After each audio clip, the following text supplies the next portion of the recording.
Los ulama definen rahma como el deseo activo, es decir, deseo y acción por el bien incondicional de otra criatura.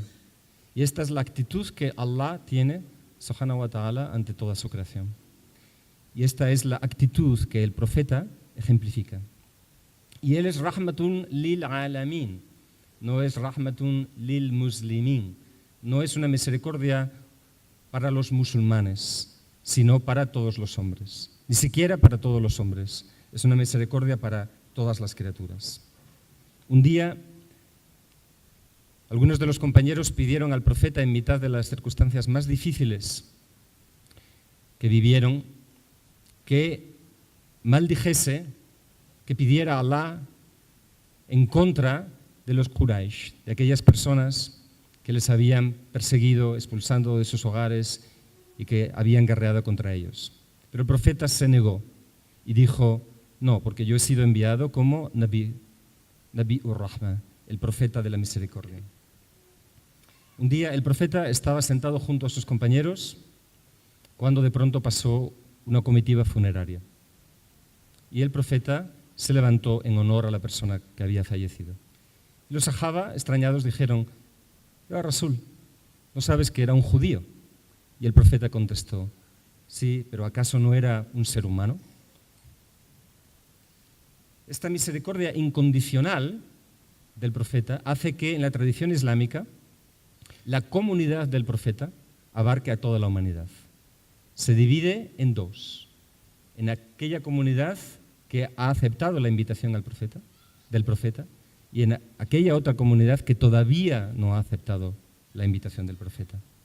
Y también por eso, en el día del juicio, el profeta sallallahu alaihi wasallam intercederá también, en un primer término, por toda la humanidad, porque el profeta tendrá dos shafa'a, dos intercesiones, el kubra y el sughra.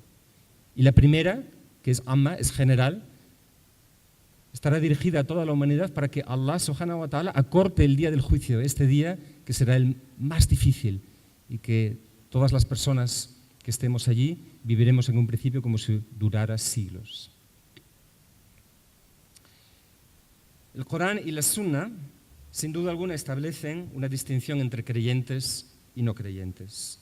Establecen una distinción entre aquellos que obran correctamente y aquellos que causan la destrucción en la tierra. Pero también concibe la humanidad como un todo. Bani Adam. Inna karramna Bani Adam. En verdad, hemos ennoblecido a los hijos de Adán. Mi maestro, Trulininger, suele decir: la realidad esencial de todos los hombres es que son Khalifatullah, son el vicerregente de Allah en la tierra. Sus atributos pueden, sin embargo, desdecir esta esencia. Y sin embargo no podemos saber cuál va a ser la situación de esa persona en el momento de su muerte, ni la situación de esa persona en el minuto siguiente. Dice Mevlana Jalaluddin Rumi, cuando Umar se disponía con su espada a matar al profeta, ya entonces era amado a los ojos de Allah. En ese momento parecía el más terrible de los hombres. Sin embargo, ya Muqalib al-Qulub, él que tiene los corazones entre sus dos dedos, gira simplemente sus dos dedos y el corazón de esa persona cuyos atributos desdecían su jilafa, de pronto manifiestan esta jilafa. Si uno contempla objetivamente la historia islámica, se encuentra que, sin duda alguna, no hay ninguna otra civilización que haya sabido respetar los derechos de otras religiones y otros grupos humanos como la civilización musulmana. ¿Cómo es posible entonces que esté ocurriendo lo que ocurre hoy en día? ¿Cómo es posible entonces que, pese a todos estos datos históricos, si preguntas a alguien en la calle, una persona que no es musulmán, lo que tiene en su mente es cómo los fanáticos de ISIS destruyen iglesias, atacan a cristianos, atacan a personas de otras creencias y causan la destrucción y la muerte? Cómo esta religión, que es una religión de misericordia, puede estar concebida a los ojos de la gente como una religión de intolerancia y de destrucción. Y tal vez parte de la respuesta es que vivimos en tiempos especialmente difíciles, en tiempos extremos.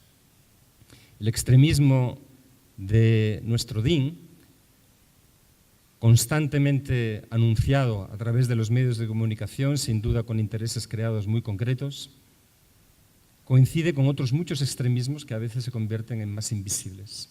Vivimos en un mundo en donde casi un tercio de la humanidad pasa hambre.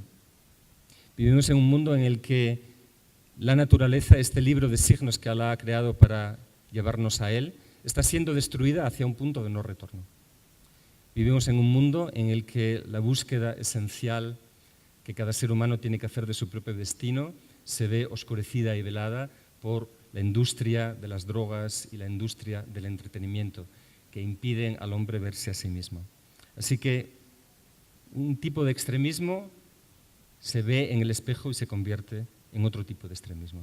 Por eso, hoy más que nunca es importante recordar la sunna del profeta sallallahu alaihi wasallam, porque él, de todos los hombres, era el camino medio y la moderación. Dicen los ulama, no es que el profeta sea moderado, no es que el profeta muestre el camino medio, es que el camino medio es medio porque el profeta lo ha mostrado. La sunna del profeta sallallahu alaihi wasallam, si uno atiende a su sira, nos muestra 4 formas fundamentales en las que los musulmanes pueden vivir en sociedad. 4 formas que ofrecen una especie de modelo para todas las situaciones posibles en las que se pueden encontrar los musulmanes a lo largo de la historia. La primera es el modelo de Meca. Durante 13 años, el profeta y los musulmanes en Meca fueron perseguidos, torturados, presionados, fueron boicoteados económicamente y, sin embargo, su respuesta no fue otra que la paciencia y la purificación interior. Un día, Omar, radiyallahu anhu, cuya naturaleza era obviamente muy fogosa, le dijo al profeta sallallahu alaihi wasallam: ¿por qué voy a coger mi espada y salir inmediatamente en medio de Meca? Y el profeta sallallahu alaihi wasallam dijo: no estamos preparados todavía para esto. Y si esto lo decía el profeta, ¿qué podemos decir de nosotros? Es decir, la sunna y la sira muestra un patrón por el cual, antes de actuar en el mundo y antes de oponerse a la tiranía de forma activa, uno debe purificarse interiormente. Porque si no ha habido esta tasquilla previa, entonces el resultado es caos. El resultado es mucho peor que lo que había antes. Así que este es el primer modelo, un modelo ante la opresión y la tiranía, cuyo primer paso, sin obviamente renunciar a buscar la justicia, el primer paso es un paso interior, un paso de purificación interior. El segundo modelo es el modelo de los compañeros del profeta sallallahu alaihi wasallam que viajaron a Abisinia durante el 5.º año de la profecía, Habasha. Y allí fueron acogidos por un rey, Negus, cristiano, según algunos relatos incluso llegó a hacerse musulmán, que les acogió con los brazos abiertos pese a los intentos de Quraysh por oponerle ante los musulmanes. Y durante ese periodo los musulmanes que vivieron allí participaron activamente en la vida social y en la vida pública de este lugar. Incluso lucharon con el ejército del Negus contra enemigos. Así que este nos supone otro modelo. El modelo de los musulmanes, tales como nosotros, que vivimos en una sociedad donde se respeta suficientemente, a los musulmanes se les permite llevar a cabo sus actos de adoración y se les permite llevar una vida de acuerdo con la Sharia. Y en este caso, entonces, la Sunna es una Sunna de participación en el bien común. El tercer modelo es el modelo que surge cuando el profeta y los musulmanes hacen la hijra y llegan a Meca. ¿Cuáles son las primeras palabras que el profeta dice, sallallahu alaihi wasallam, cuando llega a Meca cuando llega a Medina, cuando llega a Medina y es recibido por los sahaba que ya habían emigrado, por aquellos que se habían vuelto musulmanes en Medina?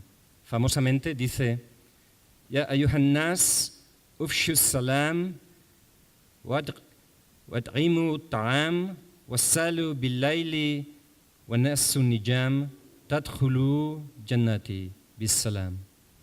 Oh seres humanos, expandid la paz, alimentad al hambriento, rezad en la noche mientras la gente duerme y entraréis en el paraíso con paz. Expandid la paz. Y el profeta sallallahu alaihi wasallam nunca dice astaghfirullah palabras vanas, sino son siempre palabras que se traducen a hechos y que permiten el trasladar a la arena de lo real un ideal, una orden de Allah. Así que las tres primeras cosas que hace el profeta sallallahu alaihi wasallam para hacer que efectivamente esta expansión de la paz sea una realidad y no una mera retórica, es construir la mezquita. Vivimos en ciudades que son muy distintas a las viejas ciudades. Las ciudades no solamente musulmanas, sino también las ciudades cristianas antiguas. Las antiguas ciudades de todas las civilizaciones tradicionales tenían como su centro la mezquita, la catedral, un lugar de recuerdo de Allah. ¿Cuál es ahora el centro de las ciudades? El centro comercial.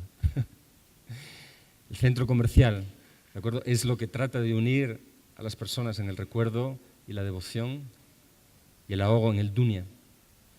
Y cuando esto es así, la paz se vuelve completamente ilusoria. Lo segundo que hace el profeta sallallahu alaihi wasallam es establecer un mercado libre en Medina. Un mercado acerca del cual da instrucciones muy concretas, tales como, por ejemplo, que nadie puede dejar reservado un puesto de un día para otro. Tiene que llegar allí por la mañana y coger su puesto.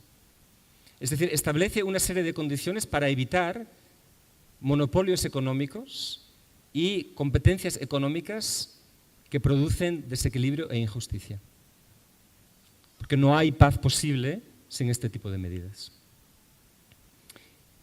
Y la tercera cosa que hace es establecer lo que se ha llamado la Constitución de Medina, Sahif al-Medina, que muchos estudiosos, no solamente musulmanes, sino también occidentales, han considerado como la primera constitución multicultural y constitución de ciudadanía en la historia de la humanidad. En Occidente nos gusta decir que los inventores de la democracia son los griegos, pero en el Ágora de Atenas, aquellos que podían discutir de las cuestiones públicas solamente era una élite de la clase social más alta, mientras un enorme porcentaje de la población eran esclavos. Por lo tanto, era una democracia muy, muy relativa. Esta constitución de Medina permite que 3 comunidades puedan vivir conjuntamente en armonía. La primera comunidad, que es minoría en este momento, no supera el 20 y pico %, es la comunidad de los creyentes. La comunidad de los muhajirun, es decir, de los emigrantes que habían emigrado de Meca a Medina, y la comunidad de los ansar, de aquellos habitantes de Medina que se habían vuelto musulmanes y que apoyaban al profeta y que le habían llamado allí. Pero el segundo grupo es el grupo de los judíos, que vivían en fortalezas en Medina desde hacía mucho tiempo y que formaban más de un 40% de la población de Medina. Y el tercer grupo era el grupo de árabes de las tribus de Medina que aún no se habían vuelto musulmanes. Por lo tanto, nos encontramos con una situación en la que el profeta es llamado a Medina no solamente por los musulmanes, sino también por los árabes que no eran musulmanes, que estaban enzarzados en una lucha intestina desde hacía decenios. Es llamado a Medina para instaurar la paz y como jefe de gobierno instaura esta constitución que permite que estas tres comunidades puedan vivir conjuntamente. Y el primer artículo de esta constitución, que tiene unos 40 y pico artículos, la mitad de los cuales hablan de la convivencia entre musulmanes y la mitad de los cuales hablan de la convivencia entre musulmanes y no musulmanes, dice simplemente que los habitantes de Medina son una sola nación. Es decir, instaura el concepto de ciudadanía. Son ciudadanos. Pertenecen a un grupo amparado bajo el paraguas de una sola nación, que recibe sus derechos por ser miembros de esta nación. Y en los artículos subsiguientes, por ejemplo, se define claramente que los judíos tienen su religión y los musulmanes la suya, y que la religión de los judíos debe ser respetada. Se defienden los derechos de libertad religiosa, de autonomía legal, en derecho civil, y la defensa común de las distintas comunidades de esa sola nación ante el enemigo. Ese es el tercer modelo. Y este es un modelo que muchos ulamá contemporáneos, por ejemplo, en una declaración muy importante después de una conferencia que tuvo lugar en Marrakech el año pasado, promovida por uno de los grandes ulamá de Usul al-Fiqh de nuestro tiempo, Sheikh Abdullah bin Baya. Muchos de los ulamá contemporáneos defienden que en los tiempos que corren, este modelo es el modelo que debemos traer realmente encima de la mesa, más que el cuarto modelo, que se genera cuando hay razones históricas y sociales y de otro tipo que acreditan esta afirmación, no tenemos tiempo para entrar en ellas. El cuarto modelo surge cuando los musulmanes se convierten en mayoría en Medina. La constitución de Medina se rompe por la tradición de los judíos. Y el profeta sallallahu alaihi wasallam no tiene otro remedio que actuar ante esta tradición. Y el grupo de árabes que no eran musulmanes poco a poco se convierte al Islam. Encontramos entonces un paradigma nuevo. Medina es fundamentalmente musulmana y cada vez más tribus se están convirtiendo al Islam. ¿Cuál es entonces la actitud del gobierno musulmán ante las minorías? Y esta actitud queda ejemplificada especialmente en una serie de acuerdos y convenios que el profeta redactó y firmó con el testimonio de muchos de los sahaba en el 9º año de la Hijra, el año que se conoce como el año de las delegaciones. En este año, por ejemplo, un grupo de unos 60 cristianos de Najrán, en el Yemen, acudieron a Medina a dialogar con el profeta, sallallahu alaihi wasallam. Y el profeta entabló con ellos un debate teológico. Eran cristianos de rito bizantino, no coptos, y defendían la doctrina de la Trinidad. Y el profeta sallallahu alaihi wasallam les contestó utilizando Suratul Ikhlas, que deja clara la unicidad de Allah. Y el profeta sallallahu alaihi wasallam no solamente como profeta tuvo a bien debatir con ellos, sino también incluso les ofreció la mezquita para que pudieran hacer sus oraciones. Estableció asimismo un acuerdo con ellos, que fue uno de los distintos acuerdos que el profeta sallallahu alaihi wasallam establecería con comunidades cristianas de distintos lugares del mundo. Uno de los más famosos, y tal vez el de una historicidad más contrastada, es el acuerdo, el pacto que el profeta sallallahu alaihi wasallam acordó por medio de una carta dirigida a los cristianos del monte de Sinaí, en la península del Sinaí, en lo que es hoy Egipto. Este es un convento que entonces estaba ocupado por cristianos coptos y que hoy está ocupado por cristianos de rito griego. Alhamdulillah, he tenido la fortuna de estar allí, después de ascender las muchas escaleras que separan el llano de la cumbre del monte Sinaí. Y en este monasterio durante muchos años y siglos, los monjes preservaron esta carta del profeta Muhammad sallallahu alaihi wasallam, firmada por una huella de la mano del profeta sallallahu alaihi wasallam. Este documento permaneció allí hasta la llegada de los otomanos con Sultán Selim, el gran conquistador del Oriente Próximo, que venció a los mamelucos y estableció el gobierno otomano en Egipto. Entonces, como era costumbre otomana, no por rapiña, sino para salvaguardar estos importantes documentos, esta carta fue llevada a Estambul, donde hoy todavía se conserva. Y en su lugar fue dejada una copia que todavía permanece en el monasterio. Este documento está en la base no solamente de cómo los gobernantes de Egipto, todos los pashas, mamelucos y luego los otomanos, trataron siempre a los cristianos en Egipto, sino también está en la base de cómo el mundo islámico trató siempre a los otros grupos religiosos. No solamente a Ahlul Kitab, no solamente a los cristianos, a los judíos, sino también por analogía a otros grupos religiosos. Cuando los musulmanes llegaron a Asia Central y a la India, el consenso de los ulamá, sobre todo de la escuela Hanafi y de la escuela Maliki, era el considerar a efectos legales a los budistas, a los hindúes, con los mismos derechos que Ahlul Kitab en materia, digamos, de independencia civil, no en materia, por ejemplo, de poder un musulmán casarse con una mujer hindú o una mujer budista, en esto no.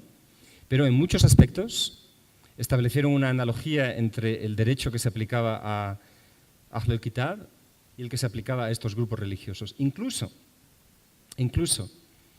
a los mushrikun, por ejemplo, los famosos yazidis, que hasta hoy en día han permanecido en Oriente Medio y que, por desgracia, se han vuelto célebres dentro de las barbaridades de ISIS. Los yazidis no son ni mucho menos gente del libro.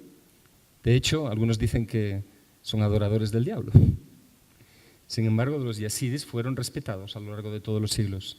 Y la prueba es que han permanecido comunidades de yazidis en Oriente Medio hasta nuestros días. Así que me vais a permitir leeros, lo tengo aquí, tengo una traducción inglesa de este acuerdo, me vais a permitir leeros simplemente unos fragmentos. Dice: este pacto fue escrito por Muhammad, el hijo de Abdullah, el portador de buenas nuevas y el amonestador, aquel al que se le ha encomendado la protección de las criaturas de Allah. Voy saltando, no voy a leerlo en su integridad. Dice más adelante: si alguien rompe el pacto aquí proclamado, o contraviene o transgrede sus órdenes, ha roto el pacto de Allah y ha hecho de su religión una burla y merece la maldición de Allah. No importa que se trate de un sultán o que se trate de un musulmán de la Umma. Si un monje o un peregrino busca protección, ya se halla en la montaña o en el valle, en una cueva o en campos de cultivo, en una llanura o en el desierto o en una iglesia, yo estoy tras de ellos, defendiéndolos de todo enemigo. Yo, mis ayudantes y todos los miembros de mi religión y todos mis seguidores, porque los monjes y los peregrinos son mis protegidos y mis súbditos. Dice más adelante: un obispo No podrá ser expulsado de su obispado, ni un monje de su monasterio, ni un ermitaño de su ermita, ni podrá prohibírsele a un peregrino hacer su peregrinaje. Más aún, ninguna iglesia podrá ser destruida, ni podrá ser usado el dinero de las iglesias para construir mezquitas o casas para los musulmanes. Quien hace una cosa así viola el pacto de Allah y disiente del mensajero de Allah. Dice más adelante, a ninguno de ellos se le impondrá un impuesto injusto y con la gente del libro no habrá lucha alguna. Deseamos mantenerlos bajo la protección de nuestra misericordia y mantener la humillación y la tristeza a una distancia de ellos, donde quiera que estén y en donde quiera que se encuentren.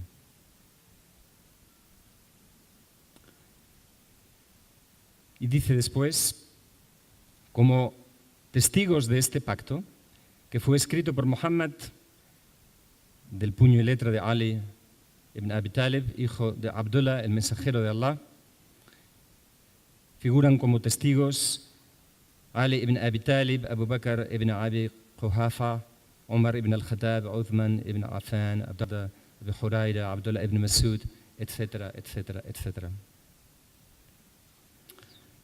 El Corán dice en una famosa ayat en Surat al-Baqarah, أعوذ بالله من الشيطان الرجيم بسم الله الرحمن الرحيم إن الذين آمنوا والذين هدوا والنصارى والسبين من آمن بالله ويوم الآخر وعمل صالحا فلهم أجر عند ربهم ولا خوف عليهم ولا هم يحزنون. En verdad, los creyentes y los judíos y los cristianos y los sabeos, quien quiera que crea en Allah y en el día del juicio y haga buenas obras, la recompensa de Allah, su recompensa está con su Señor. Y ellos no tendrán miedo, tristeza. Estas palabras del Corán y estos precedentes en la sunna del profeta sallallahu alaihi wasallam han suministrado el modelo por el cual la civilización musulmana ha tratado desde siempre con aquellos que no son musulmanes. Un modelo inclusivo en el que indudablemente por amor y por misericordia se tiene la esperanza de que aquellos que no sean musulmanes reciban la guía de Allah, pero en la que está prohibida el forzar la religión y en la que existe no solamente el respeto de aquellos que conviven juntos como seres humanos, sino también especificaciones legales muy detalladas por las que se permite a aquellas comunidades no musulmanes tener su propio derecho civil. Pese a que el derecho penal era un derecho unitario, el derecho civil era un derecho que dependía de cada comunidad. Un modelo que llegó a su culminación especialmente en el mundo otomano con el sistema de la Milla y que en muchos aspectos no ha sido igualado en este mundo multicultural en el que vivimos hoy en día, en el que aparentemente hay un respeto por la diferencia, pero hay una sutil manipulación para hacer a todo el mundo igual. Así que estas son algunas reflexiones, algunas palabras acerca de este aspecto de la sira del profeta sallallahu alaihi wasallam, de cómo los musulmanes deben, como individuos y como colectividad, atender a aquellos que no son musulmanes. Me vais a permitir terminar, como decía al principio, Allahumma salli wa sallim wa barik ala ashraf satanuri jami'il anbiya'i wal mursalin wa ala alihi wa ashabihi ajma'in. Contribuyendo a esta ocasión de alegría y de celebración por medio de un poema. El profeta sallallahu alaihi wasallam dijo, en verdad en la poesía hay hikma, hay sabiduría. Y el profeta, pese a que hay una sura en el Corán, sura al-Shu'ara, de los poetas, en donde, siguiendo una muy vieja tradición que ya empieza en Platón, se desconfía de ciertos excesos de los poetas, entendidos no como entendemos ahora a los poetas, sino como los fabuladores. En las fábulas, en las invenciones, que entonces eran simplemente orales o en forma narrativa, pero que hoy en día están multiplicadas en un juego interminable de espejos a través del cine y a través de la televisión, se establece una especie de mundo de ensueño en el que se vuelve aún más difícil para el ser humano el recordar la verdadera realidad. De ahí que en la poesía, en la fabulación, haya un problema, un riesgo. Pero la poesía tiene otro lado. La poesía es una ayuda para recordar los signos que Allah ha puesto en su creación. Y es por lo tanto una indicación de retorno hacia Él.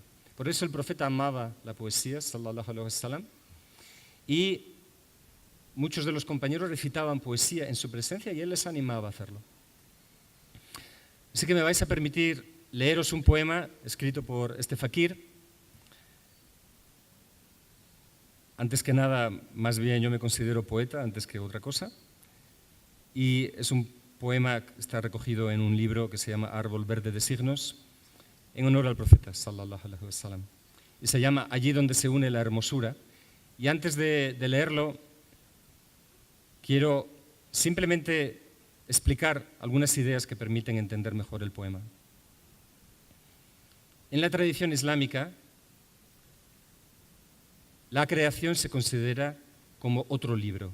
Está el libro que Allah ha revelado, el Corán. Pero hay otros dos libros, el libro de la creación y el libro de nosotros mismos. Y los arifin dicen que estos tres libros deben ser leídos al unísono.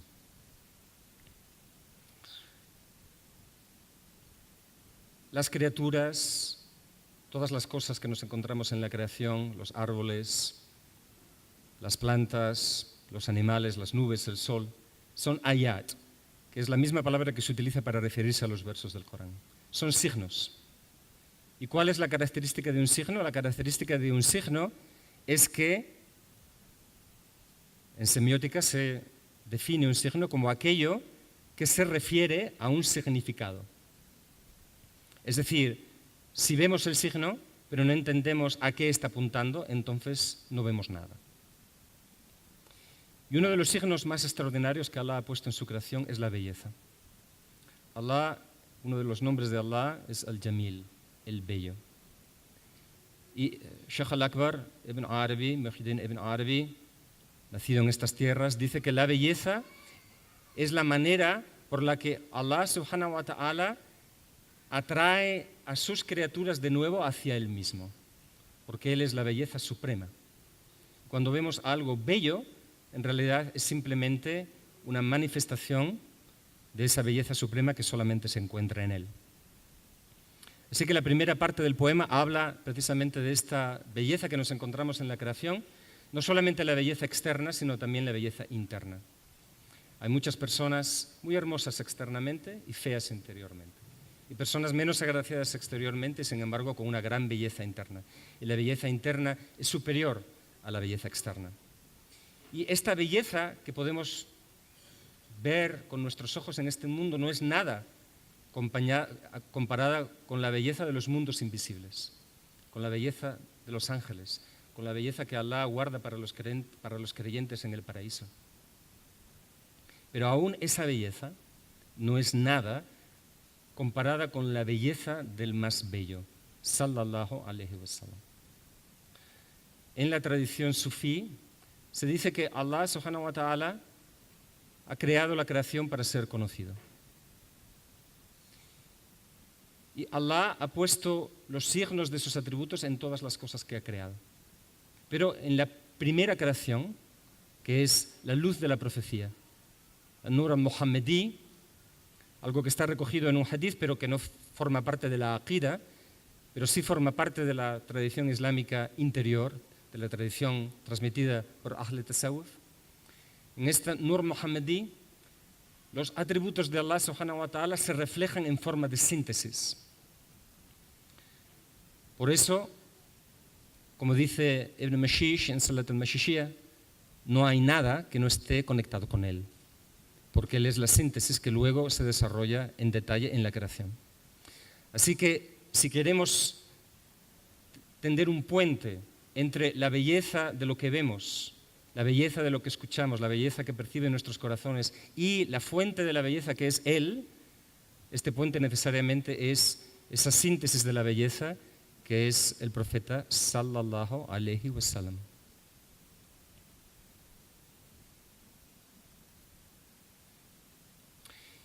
Y para contemplar esta belleza no es suficiente con mirar. El profeta era el más bello de los hombres, y así se ha transmitido. Era aún más bello que Yusuf alayhi salam. Pero su belleza externa, que era como una luna resplandeciente, no es nada comparada con su belleza interior, que reúne todas las bellezas. Su belleza externa puede ser contemplada, y fue contemplada por aquellos que le vieron, con los ojos del cuerpo. Pero su belleza interna solamente puede ser contemplada con los ojos del corazón. Y para contemplar la belleza interna del profeta sallallahu alaihi wasallam hace falta, por lo tanto, pulir el ojo del corazón que permite contemplar esta belleza. Dice el poema: fragmentos de la luz en un espejo. La belleza es un sauce y una canción y un río. La quietud estrellada, el patio de naranjos, los signos incesantes de su caligrafía. Fragmentos que son huellas, pasadizos secretos que conducen al atrio de la hermosura interna. El rostro iluminado por la oración continua, el pájaro invisible que se posa en el alma. Allí habitan los ángeles, mas incluso en sus ojos las visiones se quiebran, aún lejana su fuente. Más transparente el agua, más constante la música, el corazón escucha la brisa del recuerdo. Ambos mundos son solo un resplandor dorado, un libro inagotable de signos y reflejos. Mas ¿dónde habita el faro que alumbre nuestro viaje? El manantial de luz de la hermosura. Antes de la creación de estrellas y océanos, la realidad creó una luz de su luz, un espejo perfecto de la eterna hermosura, una perla de albor nunca quebrado. Y cuando ese diamante vino al mundo, la creación más perfecta en forma humana unió en sí la belleza del universo entero, misericordia plena del misericordioso. Sus nombres solo abarcan un punto de su esencia: el amado de Dios, el que siempre perdona, la antorcha del camino, el alabado, aquel en donde todo se unifica. No es posible entender virtud alguna sino a través de su perfecto ejemplo. En él se completaron las más bellas cualidades del alma en su pureza. Su forma misma era la más pura materia que jamás fuese creada. La proporción, la gracia, el equilibrio, el rostro como luna siempre llena. Fragmentos de la luz en un espejo, la belleza de un alba y de una música, me conducen a ti, perfecto espejo de aquel que es bello y ama la belleza.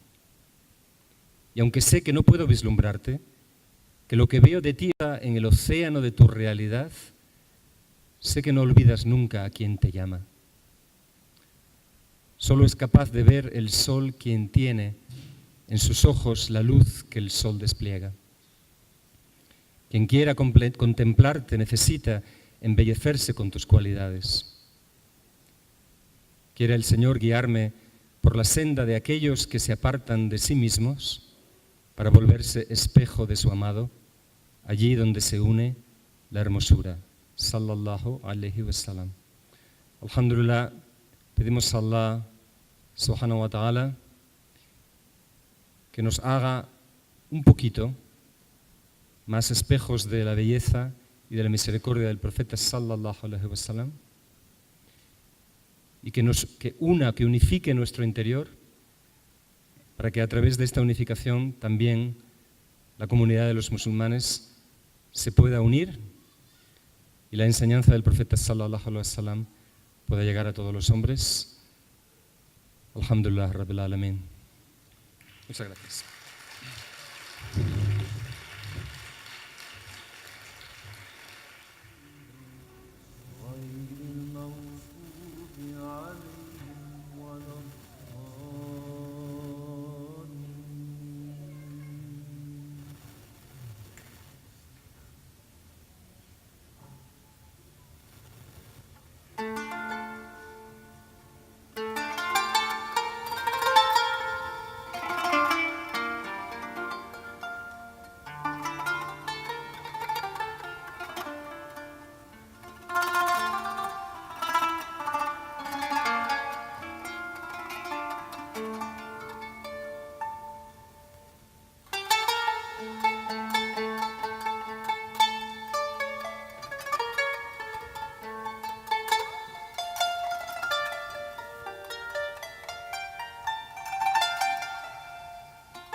أهلا به وسهلا أهلا به وسهلا قد طاب فيه المجنى حلا هذا منحلا صلى عليه مولانا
صلى عليه مولانا نور الهدى وفنا نور الهدى وفنا بحسنه أحيانا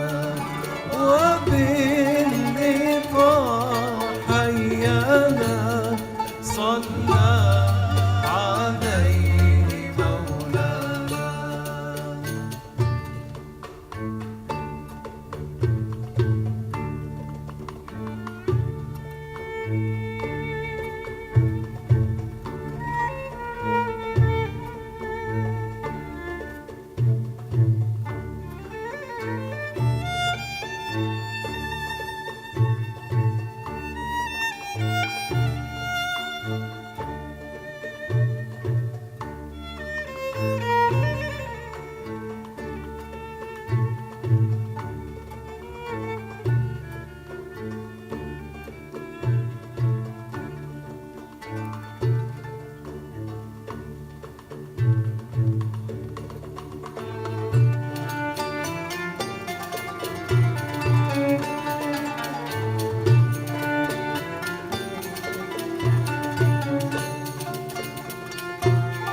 صلى